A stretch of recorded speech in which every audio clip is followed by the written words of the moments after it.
Sayyidina Abu Hurairah radiyallahu ta'ala anhu quotes that the Messenger of Allah sallallahu ta'ala alayhi wa alihi wasallam said, "There are two types of dwellers of hellfire, which I have not seen in the era of my lifetime, and they will come after my time.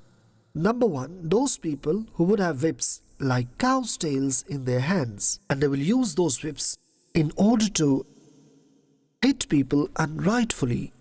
Number two, those women who would be naked even after wearing their dress, and they would attract towards others and attract others towards themselves, and their heads would be like humps of obese she-camels. They would neither enter into paradise nor would smell the fragrance of it. Even one can smell its fragrance from very far." This narration I've read before you is from Muslim Sharif Kitabul Libas.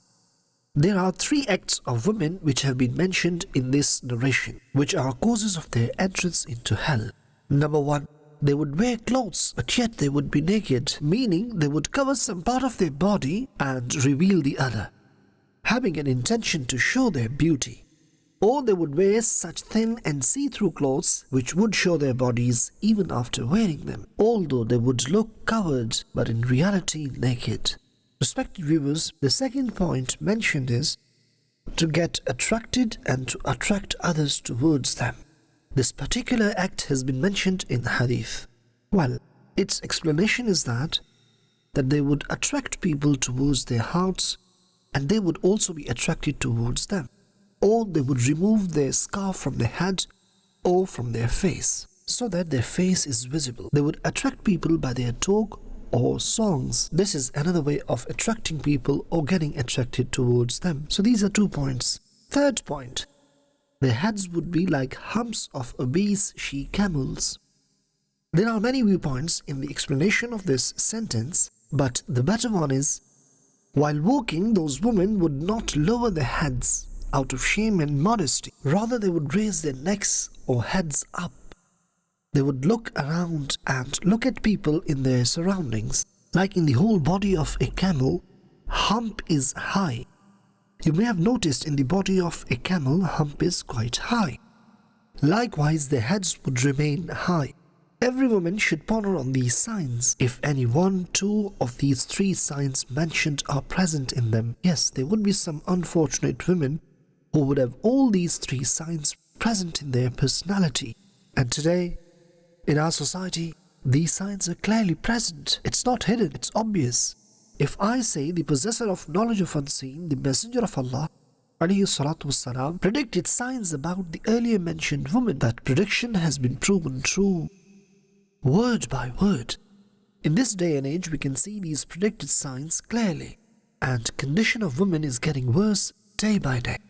Nowadays, they wear see-through clothes. There's a type of clothing called tissue fabric. While in fact, some fabrics are so thin that the color of body gets visible. Yes, respected viewers of Madani Channel, there are many types nowadays available. One day I was talking to a businessman who deals with fabrics. He told me that there are so many types, and the condition of women's clothes is so bad. Their designs, types, and all that. Al-Aman wal-Hafiz. May Allah Tabarak wa Ta'ala protect all of us. I don't know how much further this society is going to fall down in the ditch of immodesty. I really cannot figure out how much more deep down.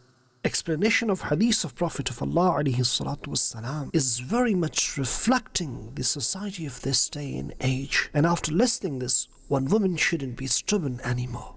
A Muslim woman shouldn't think like, oh, how is it possible? No, not like this. Maybe you did not have any idea or knowledge about this, but today this has been mentioned for you.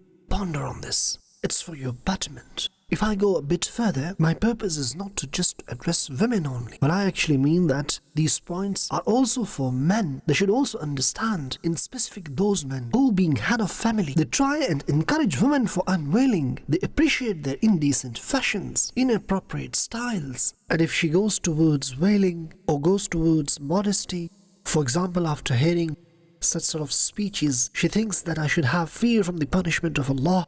Oh, I did not know the fact that Prophet of Allah ﷺ had mentioned the signs of such women. Why should I be included in those women? Because such thoughts are not appreciated by some men. Or those women who are listening me, Allah forbid, if you have any of such habits within your personality, please make this intention today that I want to be included among those women who wouldn't be able to smell the fragrance of paradise. Even one can smell from very far. And in specific, those men should ponder who encourage their women to adopt such styles. They have their role in that. Wife, daughter, mother, or all such maharim of house. The one who does not stop them even to the level of his ability. I mean, whatever authority and ability Allah has provided him, he doesn't even try that much. Then that person is the youth. It's an Arabic word. Dal, ya, waw, tha. The easiest translation of this word would be shameless. Paradise is haram on him, meaning initially he wouldn't enter into paradise. He would face punishment of his sins. The one who doesn't have no shame for his maharim. And today, unfortunately, the way fathers dress up their daughters, the way husbands buy dresses for their wives, and nowadays, the way mothers dress up. I mean, whole family. Even there are certain families, complete culture. They have this mindset to wear indecent clothes. Their boys, girls, all of them, they wear such clothes. Complete family choose and wear indecent and immodest clothes. So sad.